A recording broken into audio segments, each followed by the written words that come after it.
Hello, my name is Bob Nolte. I am Superintendent of District 230 here at Victor J. Andrew High School, talking to one really impressive student here at the school, Addison Piel. So thank you for joining us. Thank you for having me. You do a lot of great stuff here at the school. Just give us a snapshot of what you do here at school. So I'm in Core Club, so Cancer Outreach, Resource, and Education, where we fundraise money for different cancer programs. And then I'm also in sports medicine, so we work with the trainer and different physical therapy, different rehab, and all of that. I'm in gymnastics here, so we just beat the school history record. Nice. And that I think is all the clubs I'm in. But then I do like the organ donation, different stuff with that. I do plenty of service hours. I junior coach Bulldogs cheer because my sister's on the team, and I work at Gym Kinetics. Awesome. Well, let's go back to the thing that you just mentioned. You've done incredible work, particularly for somebody of your age, with the Secretary of State and organ donation. Yeah. So tell us about that. I had a teammate who had died at the age of 18 due to an asthma attack, and she had donated numerous different organs and had saved numerous lives. So at first I didn't really realize how impacting that could be until I came here and I started thinking about all the impact that she had made. So I wanted people to know how important it can be to donate their organs. So I talked to Mr. Bozick and Mr. Dalton about setting up something like a talk. They had somebody that works with the secretary, Dan Litz, come in and talk normally for organ donation.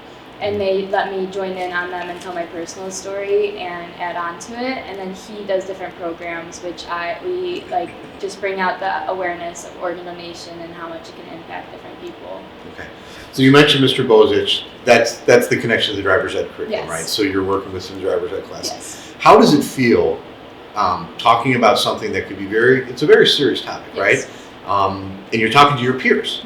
So tell us, that takes a little bravery, right? So tell us how you kind of gotten through that awkwardness, if you will, on it. I mean, at first it was a little scary, but I feel like it's meaningful to me to a point where it was once I started, I was good. I just was able to keep on going and not worry about anyone or anything. What would be, with all the work that you're doing in this regard, what would be your hope? What's kind of the end goal for you? If you accomplished anything, this would be it. I think just have more people sign up on their driver's license to be an organ donor. Because, we have a lot of people, but I feel like we can get a lot more. Okay.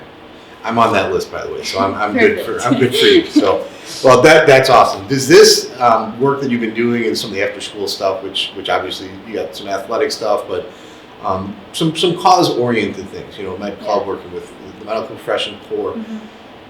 Is that something that you see yourself doing in any sort of way post-high school or even post-college? Yeah, I want to become a nurse. Okay. I'm leaning more towards becoming a pediatric oncology nurse. Oh, wow. But I still want to remain doing talks about organ donation, just to get people that have knowledge on how important it can be. Awesome. That's very cool. I think you would agree Andrew's a pretty special place. Yes. What makes it special to you, and what would you say to the next generation of T-Bolts? I think the pride that everyone shows to be a T-Bolt and the support that they have here. All the teachers, all the staff, everyone finds a way to be supportive no matter what's happening. Right. Awesome. Yeah. Well, it's an incredible story. I got to tell you, when we talked about these kind of events and interviewing people that are doing really outstanding things, this one clearly hit the mark. And I appreciate the work that you do, and I appreciate you being here. So thank you so much. Thank you. Hello, my name is Bob Nolte. I'm Superintendent of District 230 here at Victor J. Andrew High School, talking to an absolute rock star teacher and sponsor, Miss Angela Brady. So thank you for doing this. There's a couple things I want to get to, but the first thing is work in both English department, but you've been working with our alternative education program as well. Yes. So tell us a little bit about that. The alternative education program has changed. I've seen a lot of changes in my 22 years that I've been here. It is the kids that need more help. They need more help socially, they need more help emotionally, academically. Their behavior isn't, what is expected on a daily basis. And it's typically smaller classes, the same group of teachers. We shorten their schedule a little bit and keep them in class just as long as, they need to be here. And honestly, we just kind of show them that school is a good place to be. What's your draw to that program? Because it's a different environment for most teachers, right? I believe teaching is teaching the kid. And the curriculum and all that comes after you see the kid. So I think in these smaller programs that I've been really lucky to be a part of, I'm able to see the kid. Like, you're able to really get to know these kids and become a family. Okay. What's the secret for a kid who, and I'll put it in my words, for Sure. a kid who just doesn't like being in a traditional school environment, right? Yep. They just don't operate well for a variety of reasons. Sure. How do you draw that out of that kid? Two things. I think you have to be yourself. I think they can see through, if you're trying to be a certain way or put the curriculum above who they are. And I think if you are just truly who you are, they connect to that, which then allows them to connect to school and do all the other things, curriculum, and they want to learn, and they want to learn for you, which is kind of silly, but that's kind of how it happens. And I think this is going to sound super cheesy, but like, you just love them. Like, you just show them that you are here for them, and everybody else in this building is going to be. It's authentic, and they believe it, and then they want to be here.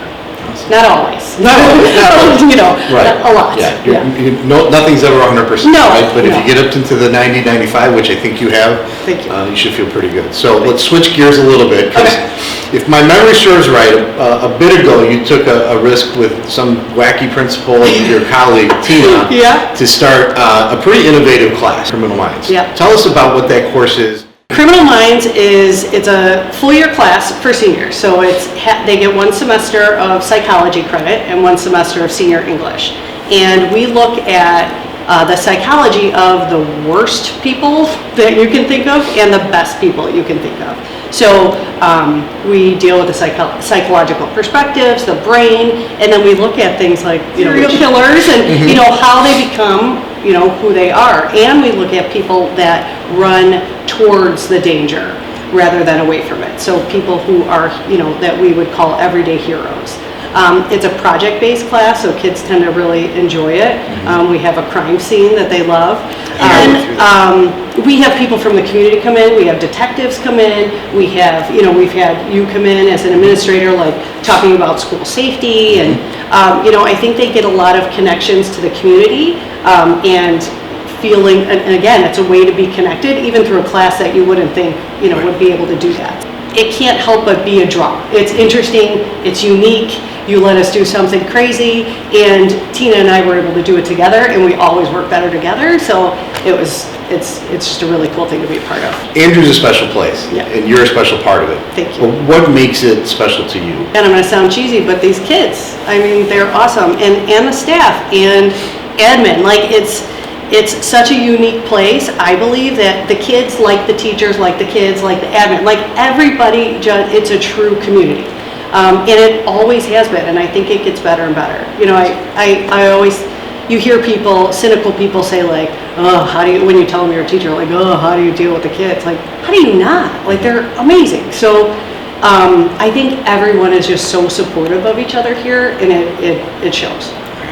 I have one last question. Okay. And what would you say to people, college age, high school age, about the profession and why they should think about it? It has been one of the biggest joys of my life. So I think, it gives you a purpose. I think you should come into this because it makes you laugh every day. It makes you cry once in a while, and it's every day is different. And it's such a rewarding calling. And I really believe it's a calling. Awesome. Yep. Thank you so much for Thank doing you. this. You're It's the always best. great to talk